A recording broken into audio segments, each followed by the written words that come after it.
Akĩarĩria mũingĩ mwena wa Mvita kaunti-inĩ ya Mombasa, Gavana wa kaunti ĩno Ali Hassan Joho augĩte nĩ arũmĩrĩire mĩtaratara ya kĩama kĩa ODM ya kuonania wendi wa gũkahũranĩra gĩturwa kĩa president na tigiti wa kĩama gĩkĩ mwaka wa 2022. Na mimi nimewambia hata ODM, chama kile ambaye nimepeleka karatasi zangu za mchujo, I will go all the way my friend. Nikishinda waniunge na nitashinda. Joho augĩte na mwĩhoko nĩ akaheo tikiti wa kũhũranĩra gĩturwa kĩa president na kĩama kĩa ODM ona thengia wa mĩario ya kũmũnyũrũria ĩrĩa augĩte aratũngio nĩ amemba a kĩama kĩu arĩa marenda gũkaingĩra kĩharo kũhũranĩra gĩturwa gĩkĩ. Na nikaambia yale majimbo ambayo tumefanya nao siasa tumewaunga miaka kadhaa na sasa watuunge.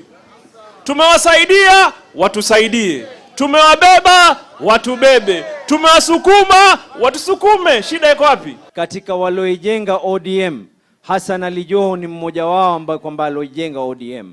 We will not desert a house that we built to go and build another one from scratch.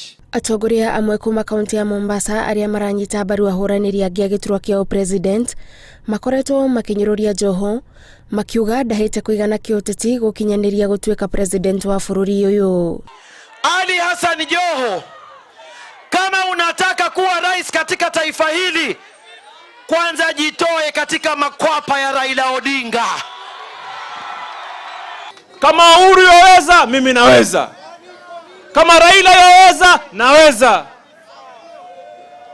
What is the difference? Si ni uongozi. Na uongozi ni uadilifu.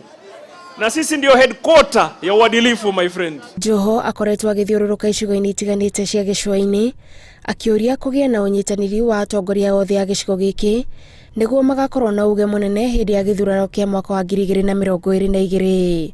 Handũ-inĩ ha Inooro TV, njĩtagwo Gathoni Wanjihia.